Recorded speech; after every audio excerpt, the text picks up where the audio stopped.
இன்று யாருங்க செய்றா? உரிமைக்காகவும் சலுகைகளுக்காகவும் இந்த சமுதாயத்தை அடகு வைக்காமல் களத்திலே நின்று போராடக்கூடியவர்கள் யார்? தௌஹீத் ஜமாத் இல்லையா? அரசியல் பிரச்சனை என்று சொன்னாலும், பொருளியல் பிரச்சனை என்று சொன்னாலும், சட்டத்திலே பிரச்சனைகளை ஏற்படுத்தினாலும், சண்டை சச்சரவு என்று வந்தாலும் முதலாம் தரமாக முதலாம் இடத்தில் களத்தில் நிற்பவர்கள் இன்றைக்கு ஜமாத்தே இஸ்லாமியா, தௌஹீத் ஜமாத்தா. சிந்தித்து பாருங்கள். இதை நாங்கள் செய்வதற்காக வேண்டி எங்களை அடித்தீர்களே, என்ன கவலை தெரியுமா? நாங்கள் கண்ணீர் விட்டு அழுதோம், நாங்கள் கவலைப்பட்டோம். ஏன் தெரியுமா?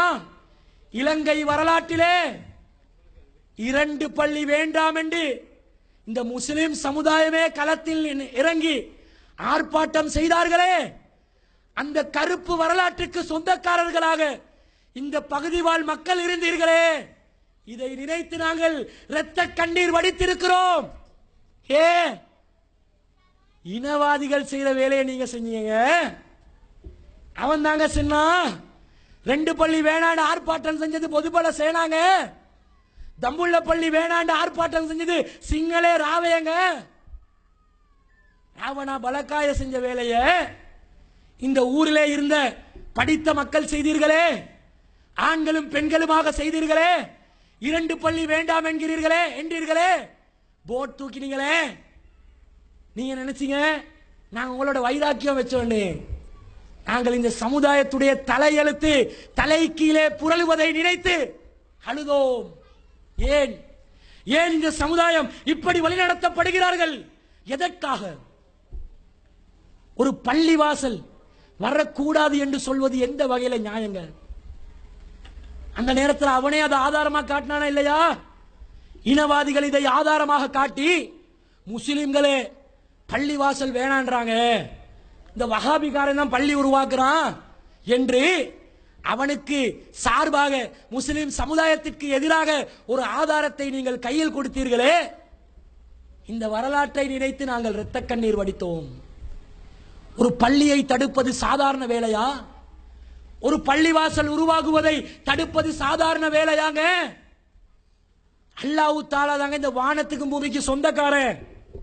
இந்த வானம் அல்லாஹ்வுடையது, இந்த பூமி அல்லாஹ்வுடையது, எல்லாமே அல்லாஹ்வுடையது. ஆனா அல்லாஹ் தஆலா என்ன சொல்றான் தெரியுமா? வானமும் பூமியும் அல்லாஹ்வுடையதாக இருந்தாலும் அல்லாஹ் மிகவும் சொந்தம் கொண்டாடக்கூடிய ஒரு விஷயம் இருக்கிறது. இந்த வானத்துக்கும் பூமிக்கும் வேற யாருமே சொந்தம் கொண்டாடுறது இல்லை உலகத்திலே. அல்லாஹ் மட்டும்தான் சொந்தம் கொண்டாடுறான். அப்படி வானத்துக்கும் பூமிக்கும் சொந்தம் கொண்டாடின அல்லாஹ் இந்த பள்ளிவாசலுக்கு வந்து பிரத்யேகமா சொந்தம் கொண்டாடுறான். எப்படி சொல்றான்? வஅன்னல் மஸாஜித லில்லாஹ், பள்ளிவாசல்கள் அனைத்தும் அல்லாஹ்வுக்கு சொந்தமானது. ஃபலா தது மஅல்லாஹி அஹதா, அல்லாஹ்வை தவிர வேறு யாரும் அழைக்காதீர்கள். அல்லாஹ் சொல்றான். பள்ளி என்ற அல்லாஹ்க்கு தான் சொந்தம் என்ற அல்லாஹ். இது அல்லாஹ் தனியா சொல்லணுமா? பள்ளி அல்லாஹ்க்கு சொந்தம் என்று தெரியாதா? தெரியும். அல்லாஹ் ஏன் சொல்றான் தெரியுமா? அல்லாஹ்வை வணங்குவதற்காக ஒரு ஆலயம் இந்த பூமியிலே இருக்கும் என்றால் அல்லாஹ் இந்த உலகத்தில் அந்த பூமியை வந்து நேசிக்கிறான். அந்த பள்ளி வளாகத்தை அல்லாஹ் நேசிக்கிறான். பள்ளி அல்லாஹ் விரும்புறான். அதனால் அல்லாஹ் சொல்றான், டேய் பள்ளி என்னுடையது, யாரும் சொந்தம் கொண்டாட வராதீங்க அப்படின்றான். நபிகள் நாயகம் ஸல்லல்லாஹு அலைஹி வஸல்லம் சொல்றாங்க. எப்படி சொல்றாங்க?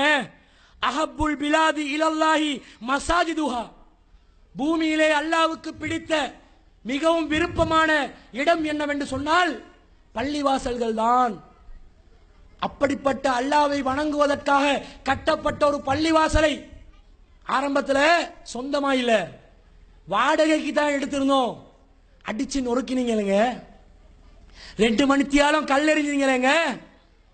வாடகைக்கு இருந்த ஒரு இடத்துல அல்லாஹ்வையும் ரசூலையும் ஏற்றுக்கொள்ள வேண்டும் என்ற செய்தியை சொல்ல வந்த எங்களை வரவிடாமல் தடுத்தீர்களே. அருவாளை வைத்துக் கொண்டு ரஸ்மின் வரக்கூடாது, அப்துல் ராசிக் வரக்கூடாது என்று எங்களை துரத்தினீர்களே. இது எவ்வளவு பெரிய ஒரு பாவம் தெரியுமா? ஏன் ஞாபகப்படுத்துறோம் தெரியுமா? நினைத்து பாருங்கள், மனம் வருந்துங்கள். நீங்கள் செய்த இந்த செயலை அல்லாஹ்வுக்காக வேண்டி நாங்கள் மன்னித்து விட்டோம். ஆனால் நீங்கள் சிந்திக்க வேண்டும் மக்களே, இந்த செயலை நாங்கள் செய்தோமே எவ்வளவு பெரிய தவறான செயல் என்பதை நீங்கள் சிந்தித்தால்தான் இந்த சத்தியத்தை நீங்கள் விளங்குவீர்கள். உங்கள் மீது கருணை கொண்டவர்களாக இந்த செய்திகளை நாங்கள் எத்தி வைக்கிறோம். அந்த பள்ளிவாசல் நீங்க வாடகைக்கு இருந்ததை இடிச்சிங்களே, அல்லாஹ் செஞ்ச அருளை நீங்கள் பார்க்கவில்லையா? கண்கூடாக நீங்கள் காணவில்லையா? சொந்தத்துக்கு அல்லாஹ் தஆலா இன்று எங்களுக்கு ஒரு மர்க்கஸை இந்த மாதம்பை நகரத்திலே நடு சந்தியிலே அல்லாஹ் தந்திருக்கிறானே, இதுதான் அந்த வல்ல ரஹ்மானுடைய அருள். இதை நாங்கள் கண்கூடாக அனுபவிக்கிறோம். எனவே எங்களுக்கு எதிராக இருந்த நீங்க அல்லாஹ்வுடைய கோபத்துக்காக ஆளாகணும் என்று நாங்கள் சொல்லல. நீங்க சிந்திங்க, அல்லாஹ் இப்படியெல்லாம் உதவி செய்யறான்டா இந்த கொள்கையில் ஒரு சத்தியம் இருக்கிறது. அல்லாஹ் ரசூல் மாத்திரம் என்று வரக்கூடிய இந்த ஏகத்துவத்திற்கு ஒரு வலிமை இருக்கிறது. அந்த வலிமை என்ன, அந்த விவரம் என்ன என்பதை நீங்கள் சிந்திக்க கடமைப்பட்டிருக்கிறீர்கள். அப்ப இந்த மாதிரி காரியங்களை தான் தௌஹீத் ஜமாத் நாங்கள் மக்களுக்கு நல்லதை தான் எடுத்து சொல்கிறோமே தவிர மக்களோடு போர் பிரகடனம் செய்ய வேண்டும் என்ற எந்த ஒரு தேவைப்பாடும் எங்களுக்கு கிடையாது. ஒற்றுமையாக இருக்கணும் என்றா தாராளமாக ஒற்றுமையாக இருங்க. உலக விவகாரங்களில் உங்களுடைய சொத்துக்களை நீங்கள் சகோதர முஸ்லிமுக்கு தர்மம் செய்யுங்கள், உதவி செய்யுங்கள், நல்லுபகாரம் செய்யுங்கள். முஸ்லிம கோவிக்காதீங்க, முஸ்லிம வந்து பழி வாங்காதீங்க, நல்ல ஒத்துமையா இருங்க. ஆனா மார்க்கம் என்று வரும்போது அல்லாஹ் சொன்னது என்ன, அல்லாஹ்வுடைய தூதர் சொன்னது என்ன, அதை மாத்திரம் நீங்கள் தேடி ஆராயுங்கள். அன்பிற்குரியவர்களே, அல்லாஹ் ரசூல் சொன்ன மார்க்கத்துக்கு மாற்றமாக எந்த ஒரு மார்க்கம் வந்தாலும் அது அல்லாஹ் அங்கீகரிக்க மாட்டான், அல்லாஹ் அதை ஏற்றுக்கொள்ள மாட்டான். நாங்க இயக்கங்களை வளர்ப்பதற்காக இந்த ஜமாத்தை நாங்கள் நடத்தவில்லை. உங்களுடைய அறிஞர் பெருமக்கள் எந்த செய்திகளை எல்லாம் சொல்லிக் கொண்டிருக்கிறார்களோ அவற்றையும் நாங்கள் படிக்கிறோம். உங்களுடைய தஃபீமுல் குர்ஆனை உங்களை விட நாங்கள் படித்திருக்கிறோம். ஃபீல் இலாலில் குர்ஆனை உங்களை விட நாங்கள் படித்திருக்கிறோம். உங்களுடைய அகீதாவை உங்களை விட நாங்கள் படித்திருக்கிறோம். ஆனா என்ன பிரச்சனை, மார்க்கத்தை சில்லறை என்று எடை போட முடியாது. ஆட்சி உருவாகிய பிறகுதான் சுன்னாவை நிலைநாட்ட வேண்டும் என்ற தத்துவத்தை இஸ்லாம் சொல்லவில்லை. இந்த கொள்கையை சொல்வதற்காக நபிமார்கள் வரவில்லை. உங்களுக்கு தவறான ஒரு செய்தியை சொல்லிக் கொடுக்கிறாங்க. ஒரு பிரம்மாண்டமான ஆட்சி உருவாக்கப்படட்டும், அந்த ஆட்சிக்கு பிறகு நபி வழியை நாங்கள் பலவந்தமாக நிலைநிறுத்துவோம் என்று உங்களை தவறாக திசை திருப்புகிறார்கள். ஆட்சியை சொல்லி, ஆட்சி அமைப்பதா சொல்லி மக்களை திரட்டுவதாக இருந்தால் நபிமார்களுக்கு உம்மத்தை சேர்க்க கிடைச்சிருக்குமா? உம்மத் வந்து சேர்ந்து இருப்பாங்களா? சேர்ந்தே இருக்க மாட்டாங்க. நபிமார்கள் அப்படிப்பட்ட ஒரு கொள்கையை சொல்லவில்லை. இந்த ஆட்சி அதிகாரம் எங்களுக்கு தேவை என்ற கொள்கையை சொல்லி மக்களை நாங்கள் நல்வழிக்கு அழைக்க சென்றால் மக்கள் எங்களை விட்டு வெருண்டோடுவார்களே தவிர, ஆட்சி என்றா சண்டை சச்சரவு போர் இதெல்லாம் இருக்குது, அவ மக்கள் நெருங்க மாட்டாங்க, வெருண்டோடுவாங்க. அதனால இஸ்லாம் ஆட்சியை உருவாக்கி ஆட்சியை அமைத்து நீங்கள் நபி வழியை நிலைநாட்டுங்கள் என்ற ஒரு சித்தாந்தத்தை இஸ்லாம் சொல்லவில்லை. இஸ்லாம் என்ன சொல்லுச்சு? அல்லாஹ் ரசூல் சொன்ன மார்க்கத்தை பின்பற்றிக் கொண்டிருங்கள், இதைத்தான் மார்க்கம் சொன்னது. அல்லாஹ் தஆலா குர்ஆன்ல சொல்லி காட்டுறான், வலக்கத் கதப்னா ஃபிஸ் ஸபூரி, நாங்கள் ஜபூர் வேதத்திலே எழுதி இருக்கிறோம், மின் பாதி திக்ரி, அறிவுரை வழங்கப்பட்ட பிறகு என்ன சொல்லி இருக்கிறோம்? அன்னல் அருள யரிசுஹா இபாதிய சாலிஹூன், இந்த பூமி இருக்குதே அதை அல்லாஹ் யாருக்கு வாரிசாக்குவான் தெரியுமா? இபாதிய சாலிஹூன், அல்லாஹ்வுடைய நல்லடியார்களுக்கு தான் அல்லாஹ் பூமியை வாரிசாக்குவான், உரிமையாக்குவான். பூமிக்கு வாரிசுகளாக, பூமியை ஆட்சி செய்யக்கூடியவர்களாக சாலிஹானவர்கள் இருப்பார்கள். சாலியானவர்கள் எப்படி இருப்பார்கள்? அல்லாஹ் சொன்னதை கேட்பவர்கள் சாலியானவர்கள், அல்லாஹ்வுடைய ரசூல் சொன்னதை கேட்பவர்கள் சாலியானவர்கள். ஆட்சியை உண்டு பண்ணுவதற்காக வேண்டி போராட சொல்லி இஸ்லாம் சொல்லல. மார்க்கத்தை நீ பின்பற்று, பூமி தானாக உனக்கு வாரிசாகும் என்றான் அல்லாஹ். நீ நல்லவனா வாழ்ந்து காட்டு, பூமி தானாக உனக்கு வாரிசாகும் என்றான் அல்லாஹ். நீ குர்ஆன் ஹதீஸை நிலைநாட்டு, பூமி தானாக உனக்கு வாரிசாகும் என்றான் அல்லாஹ். இன்னொரு வசனத்திலே அல்லாஹ் சொல்லி காட்டுகிறான். எப்படி சொல்றான்? வஅதல்லாஹு அல்லதீன ஆமனூ மின்கும் வஅமிலுஸ் ஸாலிஹாத். உங்கள யாரு ஈமான் கொண்டு நல்லறங்கள் செய்கிறார்களோ அவர்களுக்கு லா யஸ்தக்லிஃபன்னஹும் ஃபில் அர்லி கமஸ்தக்லஃபல்லதீன மின் கப்லிஹிம். உங்களுக்கு முன்னால் இருந்தவர்களை எப்படி அல்லாஹ் பூமியிலே ஹலீஃபாக்களாக மாற்றினானோ அதே போன்று யாரெல்லாம் ஈமான் கொண்டு நல்லறங்கள் செய்வார்களோ அவர்களையும் இந்த பூமியிலே ஹலீஃபாக்களாக மாற்றி விடுவான் என்று அல்லாஹ் வாக்குறுதி அளிக்கிறான். ஈமான் கொள்ளுங்கள், நல்லறங்கள் செய்யுங்கள், கலப்படம் இல்லாத, சிர்க் இல்லாத ஈமான் இருக்க வேண்டும், பித்அத் இல்லாத அமல் இருக்க வேண்டும், நபி வழி இருக்க வேண்டும். அதை இறையச்சத்துடன் உள தூய்மையுடன் நாங்கள் பின்பற்ற வேண்டும், செயல்படுத்த வேண்டும். அப்போது முன் சென்றவர்கள் எப்படி இந்த பூமியிலே ஹலீஃபாக்களாக இருந்தார்களோ அப்படி நீங்களும் ஹலீஃபாக்களாக மாறுவீர்கள் என்று அல்லாஹ் சொல்றான். வலயுமக்கினன்ன லஹும் தீனஹும் அல்லதி இர்தலா லஹும். அவர்கள் பொறிந்து கொண்ட மார்க்கத்திலே அவர்களுக்கு உடமையாக்கி அல்லாஹ் அந்த மார்க்கத்தை நிலைநாட்ட வைப்பான். அல்லாஹ் சொல்றான். நீங்க சொல்றீங்களே காட்சியை பிடிச்சு நபி வழியை நிலைநாட்டுவோம் என்று, அல்லாஹ் சொல்றான் நீ நபி வழியை பிடி, நபி வழியை கடைப்பிடி, நபி வழியை நிலைநாட்டு, ஆட்சி வந்து அதிலே இஸ்லாத்தை நிலைநாட்டுற வேலையை நான் செய்யறேன்றான் அல்லாஹ். அதே மாதிரி அல்லாஹ் சொல்றான் வல யுபத்திலன்னஹும் மின் பாதி ஹௌஃபிஹிம் அம்னா. அவர்களுக்கு அச்சத்திற்கு பிறகு பயம் இல்லாத பாதுகாப்பான சூழலை நாம் உருவாக்குவோம் என்று அல்லாஹ் சொல்கிறான். ஆட்சியை தருவேன், மார்க்கத்தை நிலைநாட்ட வைப்பேன், அச்சமற்ற நிலையை நான் தோற்றுவிப்பேன். இதெல்லாம் யாருக்கு? ஈமான் கொண்டு சிர்க் இல்லாமல், அல்லாஹ்வுக்கு இணை கற்பிக்காமல் ஈமான் கொண்டு யாரெல்லாம் பித்அத் இல்லாமல் நல்லறங்கள் செய்து கொண்டிருக்கிறார்களோ அவர்களுக்கு இத்தகைய ஒரு நிலையை ஏற்படுத்துவேன் என்று அல்லாஹ் சொல்லி யாபுதூனனி லா யுஸ்ரிகூன பி ஷையா.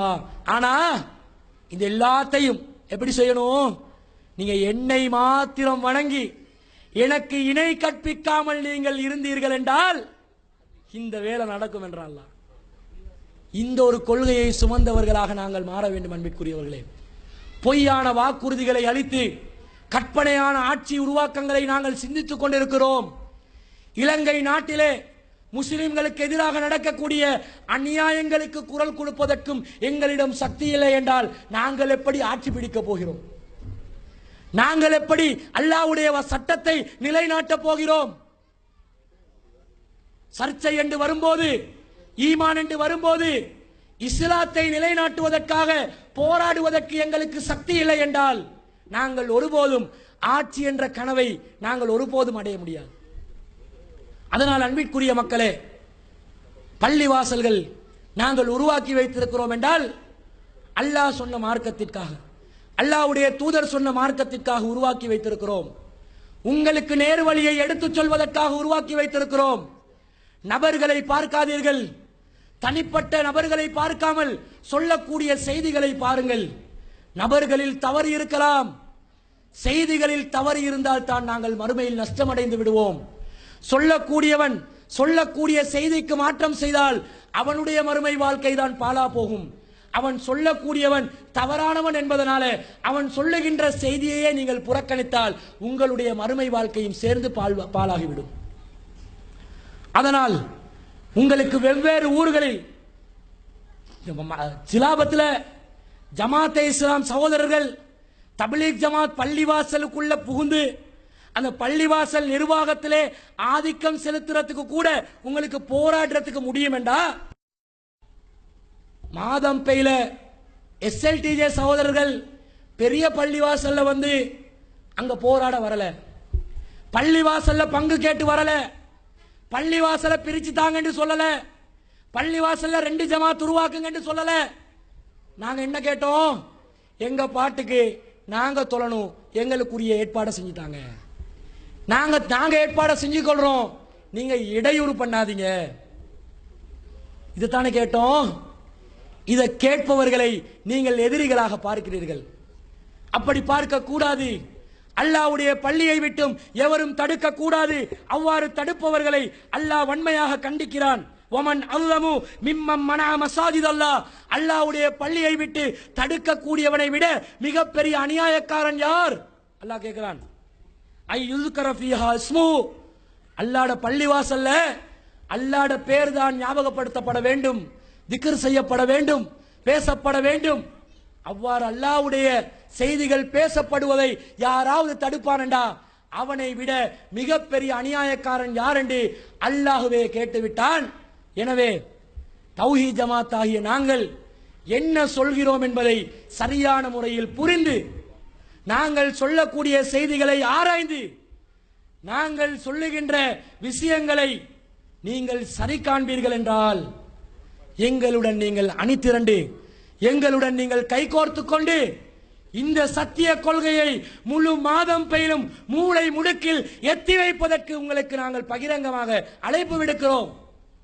இல்லை, நாங்கள் சொல்வது தவறென்று கருதுவீர்கள் என்றால், நாங்கள் சொல்வது பொய்யானது என்று நீங்கள் சொல்வீர்கள் என்றால், உலமாக்களே வாருங்கள், பெரியவர்களே வாருங்கள், அழகிய முறையில் நாங்கள் கலந்துரையாடுவோம், அழகிய முறையிலே விவாதங்கள் நடத்துவோம்.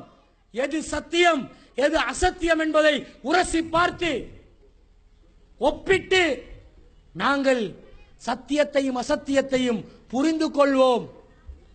அதற்கான வாயிலை இந்த தௌஹீத் ஜமாத் கியாமத் நாள் வரைக்கும் திறந்து வைத்திருக்கிறது.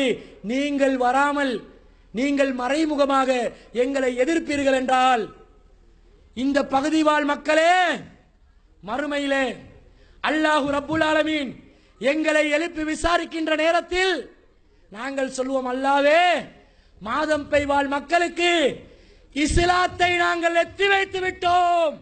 நாங்கள் சொல்லிவிடுவோம், நீங்கள் தான் மாட்டிக்கொள்வீர்கள். எங்களுடைய கடமை முடிந்து விட்டது. நாங்கள் தெளிவாக எத்தி வைப்பவர்களே தவிர வேறு யாரும் இல்லை. எங்களுக்கு பலவந்தமாக மார்க்கத்தை திணிக்க முடியாது. எங்களுடைய பணி முடிந்து விட்டது. உலமாக்கள் உங்களை தடுத்தால் உலமாக்களுடைய நிலை என்னவென்பதை புரிந்து கொள்ளுங்கள். நீங்களாக வர விரும்பினால் உங்களுக்கு 24 மணித்தியாலமும் வாசல்கள் திறந்து வைக்கப்பட்டிருக்கிறது என்பதை கூறிக்கொண்டு, அல்லாஹ்வும் ரசூலும் சொன்ன அதே கொள்கையை பின்பற்றுவதுதான் இஸ்லாம். அதை தவிர்ந்த எதையுமே நாங்கள் பின்பற்றக்கூடாது. இயக்கங்களை பார்க்காமல் கொள்கையை மாத்திரம் பார்த்து நம்முடைய வாழ்க்கையில் சரியான கொள்கையை நாங்கள் பின்பற்ற கடமைப்பட்டிருக்கிறோம். அத்தகையவர்களுக்குத்தான் மறுமையில் வெற்றி உண்டு என்பதையும் சொல்லிக்கொண்டு விடைபெறுகிறேன். வாஹிர் தவானா அல்ஹம்துலில்லாஹி ரப்பில் ஆலமீன்.